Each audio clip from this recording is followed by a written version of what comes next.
La création de Vélo-Mag répond à plusieurs originalités par rapport à ce que l'on a coutume de parler, c'est-à-dire Vélib à Paris, Vélov à Lyon. À Montpellier, on a lancé un appel d'offres comme tout le monde, comme toutes les villes, et puis les réponses obtenues par les publicitaires, car c'est essentiellement des publicitaires, Decaux ou Claire Chanel, étaient beaucoup trop chères et insatisfaisantes parce qu'on n'avait pas le marché de publicité qui permettait de justifier à un coût raisonnable la création d'un système de vélo libre-service. Devant cet échec, on a essayé de transformer autrement et de poser la question autrement. Étions-nous capables à Montpellier d'inventer une offre vélo libre-service de nature différente et de coût plus bas?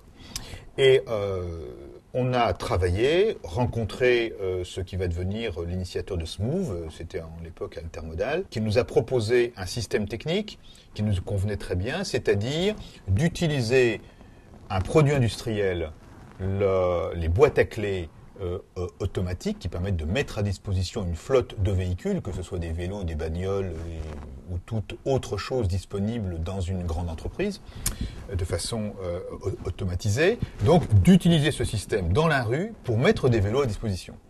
Et on a donc travaillé des mois d'arrache-pied avec l'accord de l'agglomération pour mettre au point une borne de distribution de ces clés et pour mettre au point un système de vélos solides, costauds, plus costauds que ceux de coût objectivement, et qui, l'un avec l'autre, sous forme de 500 vélos mis à disposition des Montpelliérains, tournent actuellement dans d'excellentes conditions et avaient pour un prix 2 à 3 fois inférieur au prix actuel. La conception qu'on a voulu, c'est pas de faire seulement une offre en vélo libre-service, c'est de faire un service public du vélo totalement intégré au système de transport public. Autrement dit, de faire dans une grande continuité un système fluide entre le bus, le tram, le vélo, voire même la voiture, avec les parkings de centre-ville.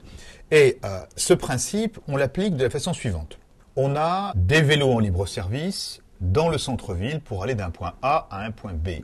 Deuxièmement, on a dans les pools d'échange tramway des vélos libre-service qui peuvent être empruntés une douzaine d'heures, jusqu'à 12 heures consécutives, et ramenés au même point, donc c'est les mêmes Vélomax certes, mais avec une règle différente, ramenés au même point, permettent donc de terminer le trajet commencé en tramway pour aller dans la zone industrielle, pour aller dans la zone commerciale, occuper un emploi.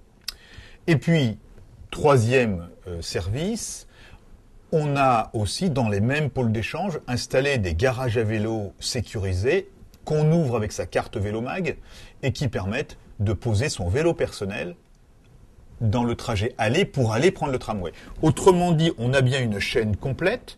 On prend son vélo personnel pour aller prendre le tramway. On prend le tramway et de l'autre côté du déplacement, on peut louer un vélo libre-service jusqu'à 12 heures avec sa carte Vélomac et on revient le soir et on reprend son tramway et son vélo personnel de l'autre côté qui a été sécurisé grâce au garage à vélo. Donc on a une offre complète. À cette offre complète, on a à rajouter, pour compléter le système, des vélos en location longue durée auprès des étudiants et des entreprises, donc qui sont Vélomag longue durée, couleur orange, et qui eux sont d'un matériel un peu moins costaud parce qu'ils sont là par contre mis en propriété pendant plusieurs mois de suite, à la même personne, et donc qui permettent aux gens, moyennant un entretien pris en charge par TAM du vélo, d'avoir un vélo à disposition pendant plusieurs mois dans l'année, et pour un coût modique. Donc c'est ça la gamme de services, d'où le terme de service public du vélo, qui nous permet, avec un total de 2000 vélos, d'être très présent dans l'agglomération et d'avoir un véritable service public du vélo à Montpellier. Le développement de Vélomag, c'est d'abord, évidemment, le nombre de vélostations. Aujourd'hui, on en a 50. On peut aller au-delà.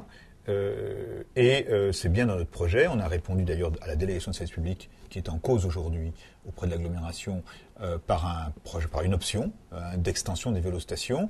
Et on pourrait monter jusqu'à 3000 vélos au lieu de 2000, dont une bonne partie en libre-service, donc en étendant le nombre et le réseau de vélostations dans l'agglomération. On peut aussi développer les services autour du vélo, que ce soit donc la longue durée en développant plus peut-être l'aspect PDE, puisqu'en fait on a juste commencé à démarcher les entreprises, mais je crois que du côté de ces Vélomag longue durée qu'on met aux entreprises ou en inter-entreprise, dans le cadre de plans de déplacement, on peut là aussi amener des gens à avoir le déclic d'usage du vélo dans Montpellier.